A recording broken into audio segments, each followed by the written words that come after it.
President of the New Development Bank, members of the BRICS Business Council, I am pleased to participate in this meeting with the BRICS Business Council.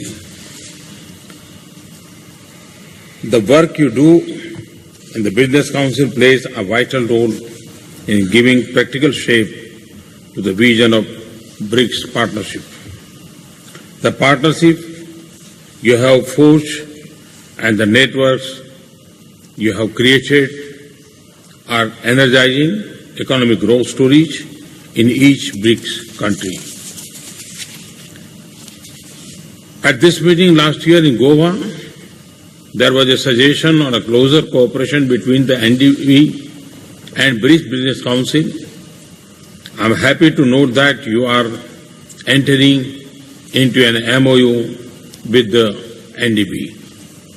Excellencies and friends, India is changing fast into one of the most open economies in the world today. Foreign direct investment inflows are at an all-time high, rising by 40%. India has moved up in the World Bank Index of ease of doing businesses. Similarly, we have moved up to 32 points in last 2 years in the Global Competitiveness Index. The goods and service tax that was introduced in July is India's biggest economic reform measure ever.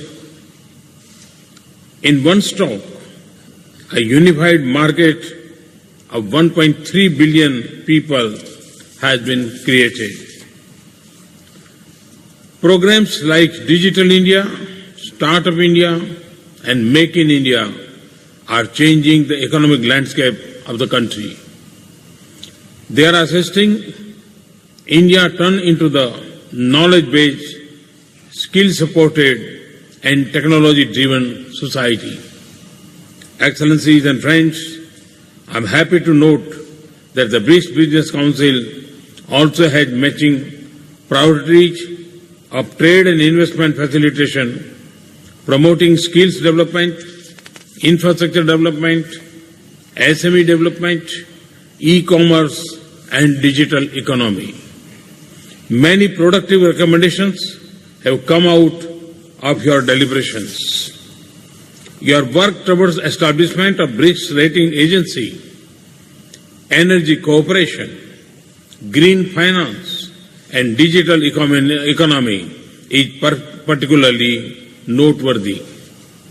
Let me conclude by saying that as governments, we will offer full support to your endeavors, and we also count on the BRICS Business Council to take us closer to our common objective of improving businesses and investment cooperation. Thank you.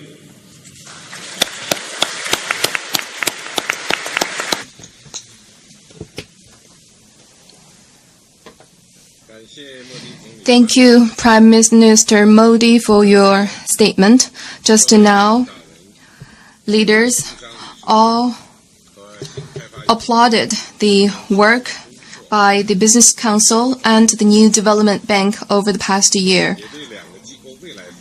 We have also given important guidance to the future development of these two institutions.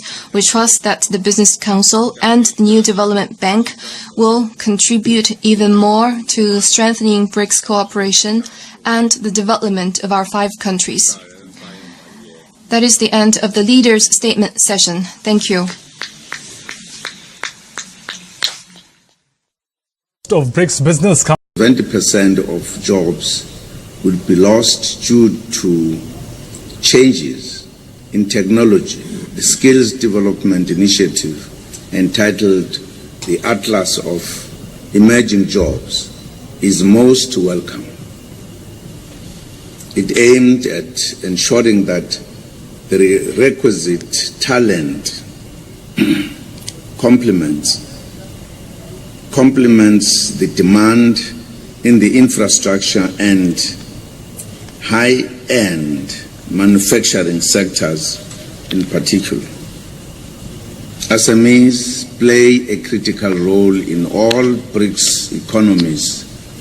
We therefore applaud the initiatives undertaken by the Council to assist SMMEs to achieve connectivity in terms of market, technology, talent, and capital.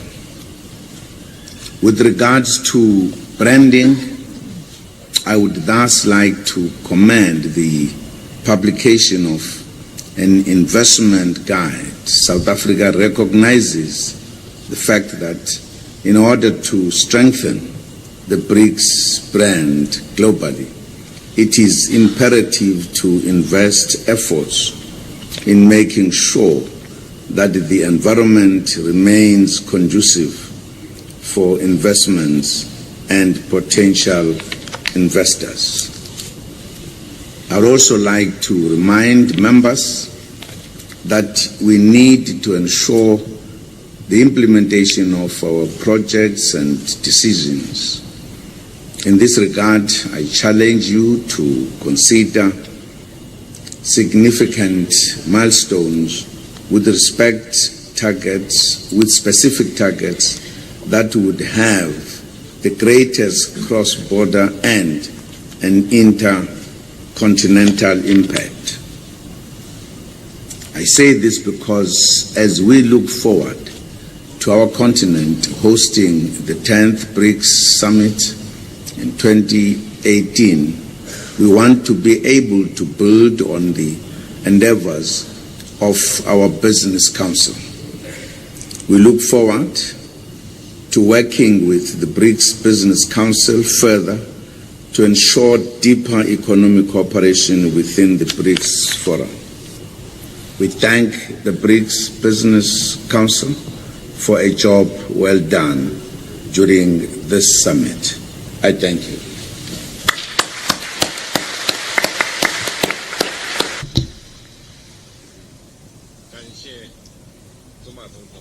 Thank you, President Zuma. I now give the floor to President Termek.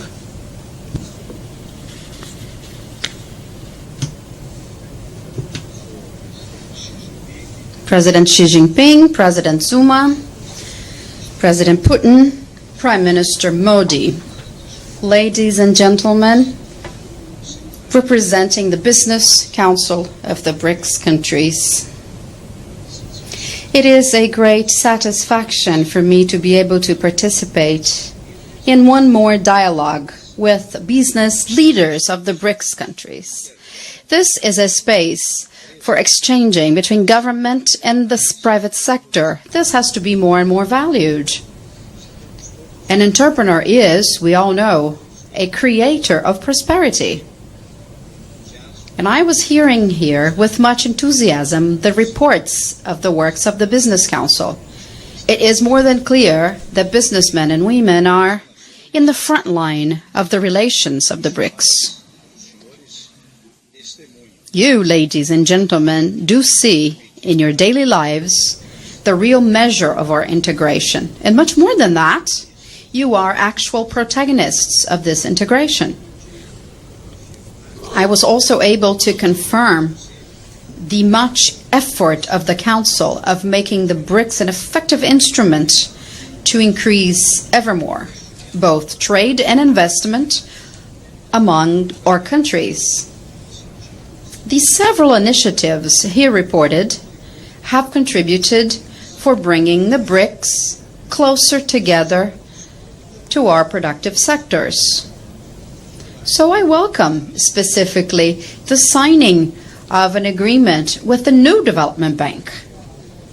And as I could also detect yesterday and today in the morning, I did hear the creation of a group which has to do with regional aviation.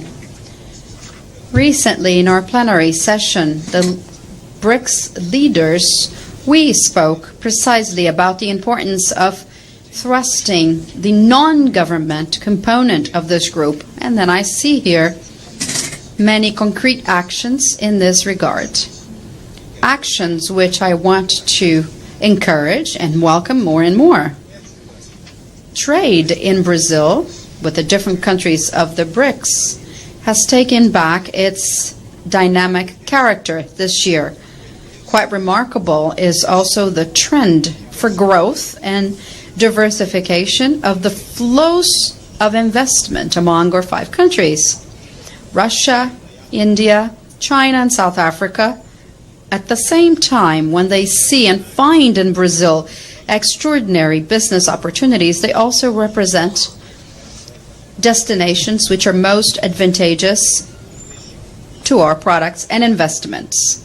Ladies and gentlemen, in Brazil, we have been taking ahead our reform agenda, which has already brought back the trust and growth, much more than just the efforts of fiscal adjustments. We're also improving and approving regulatory frameworks and simplifying a few of our procedures. We are, in fact, creating more favorable conditions for infrastructure investments.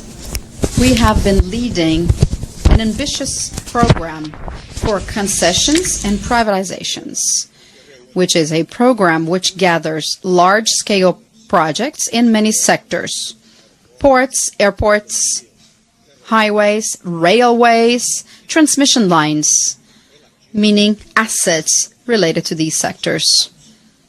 The outcomes are showing that we are going in the right track. Inflation is once again under control, and interest rates in Brazil are following a consistent route, descending. The industrial production is recovering every month. Agriculture is winning records. Employment rates are increasing. This is a moment for modernization of our economy, where we see a multiplication of perspectives for those who want to come and invest in Brazil. We have regained trust and optimism. Please keep on counting on the support of Brazil decisively for the activities of the Business Council of the BRICS. Thank you.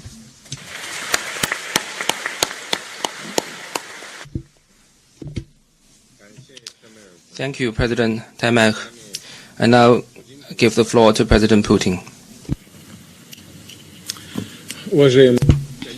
Dear colleagues, ladies and gentlemen, direct dialogue of the BRICS leadership with the private sector is highly relevant. It allows us to discuss at length important issues of economic cooperation. Some clear results are already obvious. Since the establishment of our association, the intra-BRICS trade has risen by over 50%, and as of 2016, it amounted to $235 billion. For your information, Russia's trade with BRICS totals $79 billion. And today, BRICS countries face an important task, that is to join hands to give more impetus to mutual exchanges, not only in trade, but also in investment, finance, science, and technology. I would like to note the initiative and contribution of the Business Council in implementing the BRICS economic partnership strategy that was adopted within Russian presidency at the UFA summit in 2015. It is encouraging that the business community has active contacts with the governments of the 5 countries to lift various barriers that impede economic and investment cooperation, or they simplify trading procedures and inter-bank interaction. Certainly a big practical step in order to enhance the role of business communities in the work of BRICS will be the signing of an agreement on cooperation between the Business Council and the New Development Bank. We expect that the Business Council will participate in shaping the bank's loan book and elaborate the win-win projects that are to be implemented in the territories of our states. What is important for business is the decision on the establishment of the Project Preparation Fund. The bank, together with the Russian Direct Investment Fund, is currently funding the project of small hydropower plants worth $100 million in Russia. A number of other initiatives were put in place, namely that to enhance the Russian judicial system, construction of court buildings, introduction of cutting-edge information technologies in the judicial process, as well as the building of a road near Ufa that hosted the BRICS summit 2 years ago, as well as the programs to modernize water supply facilities in the cities of the Volga River basin. Besides that, the Russian railroads concluded with the new development bank an agreement to attract funds to the construction of high-speed railroad Moscow-Kazan in Russia. It will become part and parcel of the Great Eurasian Transport Corridor. We see business inter-regional cooperation expanding within BRICS. Today, the sidelines of the business forum saw the presentation of investment opportunities of the Russian regions. I would like to draw the attention of the Business Council to such an important area of BRICS interaction as the development of the digital economy. Mr. Zuma has already elaborated on that. Digitalization becomes one of the drivers of global growth, and it plays a tangible role in bolstering labor productivity and raises the living standards. New technological solutions is something that big companies as well as small and medium enterprises can benefit from. In this regard, Russia proposed to the partners to establish interaction between national internet resources in the area of small forms of entrepreneurship, to exchange information on proposed goods and services, on reliable suppliers and partners. And it is the business community that knows more than anyone that to establish business climate, conducive business climate, we need to guarantee fair play. I'm convinced that the business community and the Business Council will support another Russian initiative, that is to elaborate BRICS common rules of cooperation to combat restrictive business practices and transborder violations of fair play. We expect that the business communities will facilitate practical implementation of Russia's idea on the launch of BRICS public-private dialogue, Women and Economy. The first meeting of such kind was held on the sidelines of the International BRICS and SCO Women Congress on July the 4th in Russia. Currently, we are considering an idea of establishing the BRICS Women Business Club for professional communication of women entrepreneurs. In conclusion, I would like to highlight that I'm confident that by joining efforts we can unlock the potential of BRICS and find new opportunities for the development of our countries and peoples. I thank you for your attention.